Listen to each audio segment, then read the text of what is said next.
What's up, everyone? You are tuned into Three Questions and a Song, the podcast where the name says it all. I'm literally going to ask my guests three questions. We're going to talk about their song. With me tonight is Utah from Noble Hops. What's up, Utah? How you doing, Bill? I'm doing well. Utah and I have a history where that sounds terrible. Utah purchased my first domain name that's pretty much helped put all of this into motion, and picked the name too, which isn't well known. So we'll throw that out there into the ether. I appreciate you always throwing it out there when you do, though, Bill. Know that. For those of you that aren't familiar, he is also on 97.7 FM, the rock station out of Butler, WLER, correct? Yes, yeah, with on the Grassroots Show with my co-host Bob Cupp. And if you are interested in unsigned and local music, which I'm assuming you are if you're watching this, you can check them out. And if you're not in the Butler area, you can go to their website, 977rocks.com, and you can stream it from the website and still hear it. All right, with all that out of the way, Noble Hops has a new song out called Life by the Numbers. We're going to get to that in a moment. Utah, take a moment and tell the listeners and the viewers about your band, the Noble Hops. Well, yeah, the band itself has been around since 2010, so we're coming up on our 15th year here.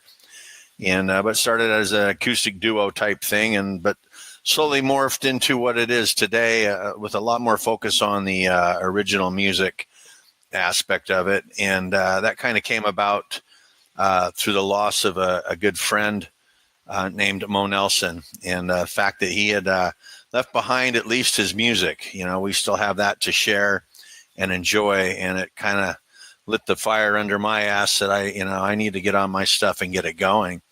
And so I put together a band that features just four incredible musicians. Tony Villela on guitar, the Brad Hurlburt on drums, and Johnny Sleeves Costa on bass guitar. And we've been recording our music and going out to play it to anybody who will listen. And we still, when we play Mo songs during our sets as well, because we want to continue to honor Mo. And I would just call us something in the vein of a straight up American rock and roll with some alt country twist to it. Recently, you have been making some trips up north. I've seen playing some breweries in Erie.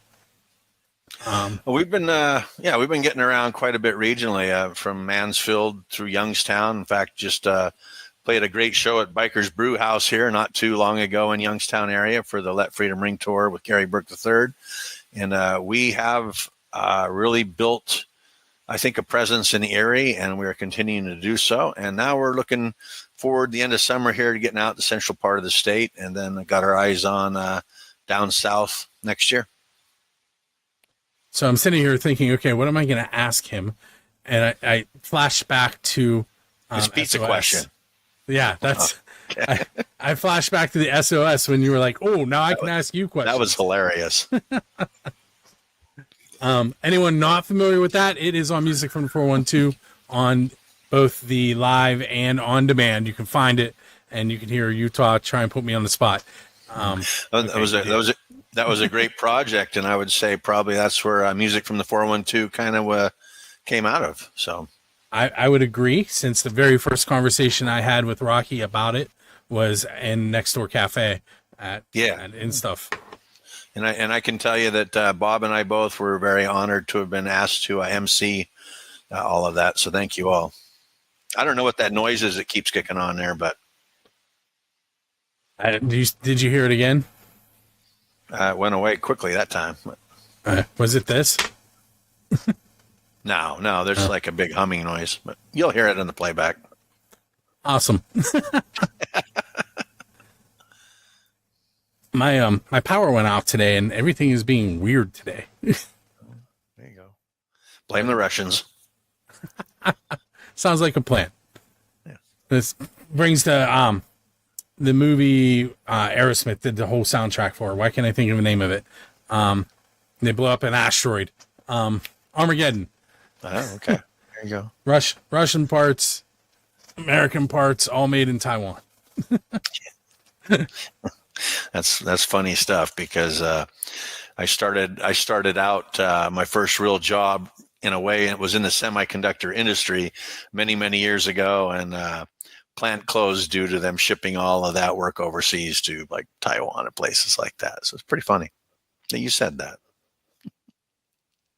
Hopefully it's a better job now. Yeah. I work for myself, so I'm doing all right. There you go. My boss is an asshole, but other than that, it's pretty good. I tried to get my uncle to go see Ace Frehley with me tomorrow, and he's like, I have to work. And I'm like, aren't you the boss? Yeah. Well, and of course, Ace Frehley's over by the time this airs, but we were playing in Youngstown at Biker Brewhouse that night, or I would have been there for sure. In fact, I would have really petitioned hard to get Noble Hops to open that show, or at least be on the bill. Yeah. Ringleader, I believe, is the local band that's opening, and then there's a band named Wicked from Rochester, New York. Yeah, Bob interviewed them on the rock station. Yeah, I interviewed them as well, which is where I got the tickets from. All right, sounds pretty cool. Yeah, they sound pretty cool. They're a couple episodes ago on 3 Questions and a Song, so if you're watching this episode, go back. I'm always about a dozen episodes behind, Bill. I'll get there. 122, I think, is their number. I don't know what yours is. It's not 666 though. I do remember that. I put a claim on that one. I'll put a claim on if you get the 666 for this show as well. I want that one. Maybe that's what I'll call this one. Episode not 666. I like that. All right. So 3 questions. It only took us 10 minutes of the show. There you go. Yeah. Well, I watched the episode with Sean Nestor, and I don't know, you guys went like all weekend with that or something. So I don't plan on doing that, but that was a great episode. Sean's a lot of fun. I love him, man. He's cool. So I feel like this is not a fair question, but I'm going to ask it anyway, because you're so involved in the scene. You're in a band, you have a production company, you have a small label, and I hear you say it all the time, but what is the best part about the local scene here? The talent. I mean, it's on par with anything anywhere in the world, in my opinion. It really is. I've been fortunate that the bulk of the people too that I've encountered in it are pretty, just cool, down to earth people, and I enjoy the friendships and relationships we've built over the years with most of them. This is not a question, but just a statement. My son bought his first instrument that he paid for this week. Oh. And so he now has a Yamaha 5-string bass. Yeah. And back in the early 2000s, when he was like 2 and wearing pajamas, he was up on stage with Big House Pete. So now it's starting to do that full circle thing. Yeah, he's talking about being in bands and yeah. It's probably inevitable. My daughter Bria wants to sing in a band. So I think that's cool stuff. I absolutely love that. But what made me think of it is the guitar hanging on the wall behind you, which is my next question. Sort of. What is that one piece of equipment that you absolutely have to have? Like if you forgot it, you would turn around and go back and be late for your show. It's kind of funny. I would, if it's Noble Hops, it'd be my guitar, but that's never happened. What kind of guitar is it? I'm currently playing a Telecaster and sometimes a Stratocaster in the the full band lineup. Let's see, what is that? 2. I haven't given you an off the wall one, so let's go with, if you could sit down and have dinner with any 4 musicians, living or dead, who would you want to have? Led Zeppelin. Sitting with you. Just Led Zeppelin. Cover them all. What are you going to talk about? You wanted me to pick the musicians individually. You're going to pick them and then Led Zeppelin. Hey, what's the topic of conversation at dinner then? Jeez. I don't know. Sex, drugs, and rock and roll. Okay. I mean, that's kind of that era that they started in. That's kind of where that came from. Yeah, exactly. All right. So before we get into the song and head into the part where you get to leave, you do have a fairly big festival coming up that we would be remiss if we didn't talk about. And I'm just going to be quiet and let you. Well, yeah, that's cool because, and it kind of ties into what we were just talking about a minute ago with, your son now playing and looking to get into a band and coming full circle because we've been doing the Band Jam Grassroots Music Festival now straight since 2013, kind of as a highlight, a live showcase of what Bob and I talk about every Sunday night on the Grassroots Show on the Rock Station 97.7. But one of the coolest things about that is just seeing the kids sitting in front of the stage and just mesmerized by the artists performing on stage. And we're still waiting, but we're hoping that comes full circle, that somebody's on stage one of these days and goes, I remember sitting here at the Band Jam, as a kid, and now I'm playing this stage. So we're really looking forward to that happening. But yeah, it's a 3-day festival out at Cooper's Lake Campground, which is right there at Route 422 and I-79. It's over 400 acres of ground there. It's a beautiful spot. And we kick it off with a singer-songwriter in the round on Thursday, August 21st. And then festival proper runs 5 p.m. On Friday, and it starts again at 11 a.m. on Saturday.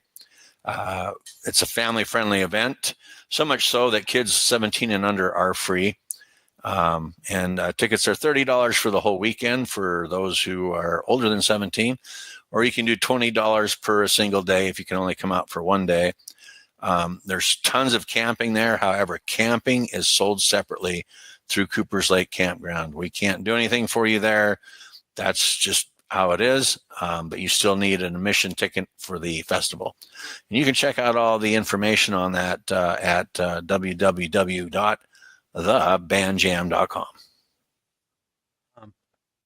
So the stage is moving? Is that yes. Did I hear that correctly? Yeah, that is correct. We've been using. They've had an amphitheater. Well, they have an amphitheater out there. It's kind of a natural bowl there with a stage at the bottom of it.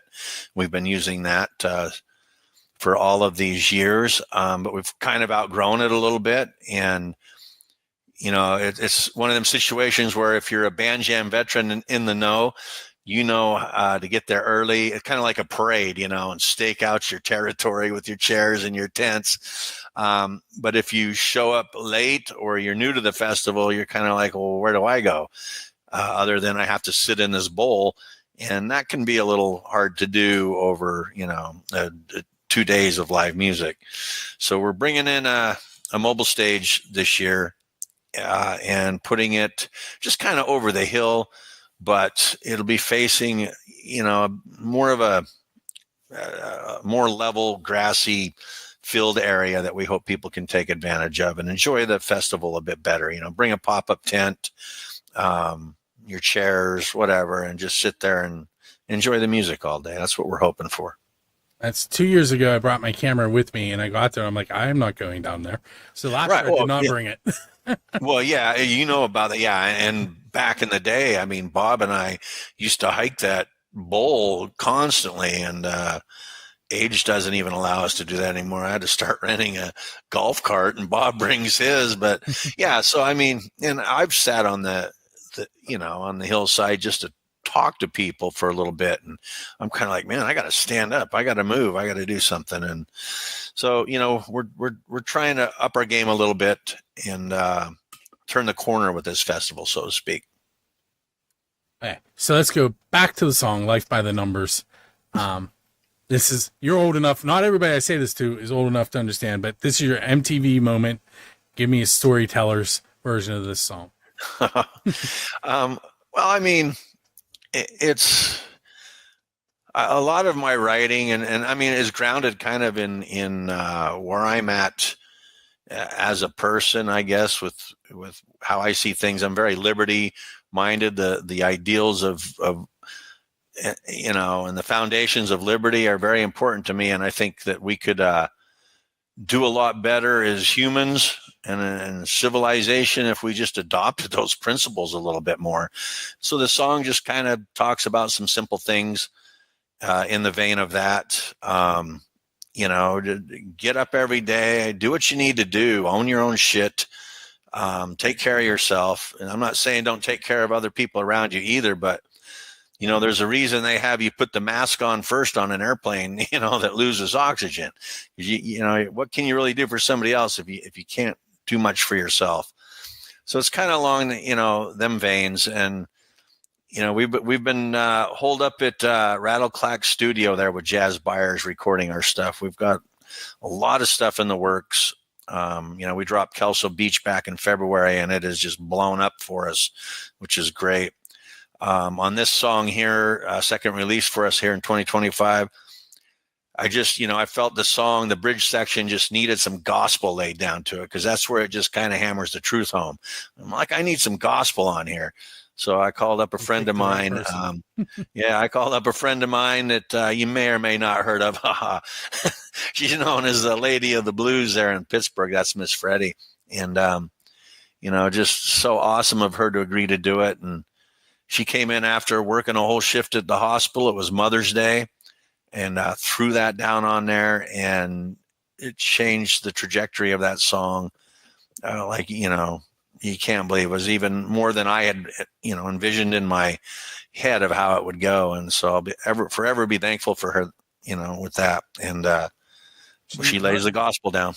Not only is she a phenomenal singer, but like she's even a better person. If you've ever had a conversation with her, you would know that. I 100% agree. She's the real deal. And, and what's really neat about it too is in a lot of ways, she epitomizes what I'm singing about in the song. Okay, so one other thing that I want to mention, or have you mention, and then we're going to go ahead and listen to Life by the Numbers. MTS Management. Yes. Michael has been on the Pennsylvania Rock Show, and I have featured a lot of his bands, and you guys recently linked up, and just, you want to give him like a quick commercial for other bands? 100%. We've had him on the Grassroots show several times, and he is, he's done a lot to help us out. There's no doubt about it. So if you're looking to do more with your music or your career or your band, or more focused on the music, I guess, but he's somebody that you can certainly strike up a conversation with. So. And Noble Hops is up for a bunch of awards, correct? I don't know what a bunch is. I guess we're up for two Josie Awards. We're looking forward to that. We're all going to be down in Nashville for that and drink some beers and applaud all the winners. You might be surprised. Those trophies come to Western Pennsylvania fairly often.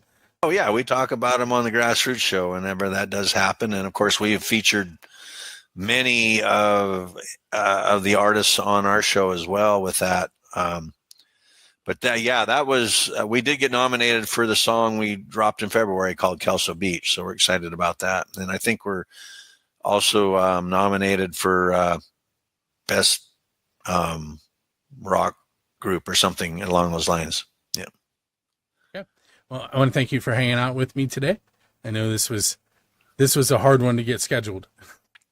Yeah, I apologize. I don't mean to blow you off all the time, Bill, but I am one busy guy. And the summer is insanity for me. But I always, we would talk about you on the Grassroots show quite often, and all that you do for the scene and for other artists. You've been doing it longer than I have been, and the Grassroots has been doing it.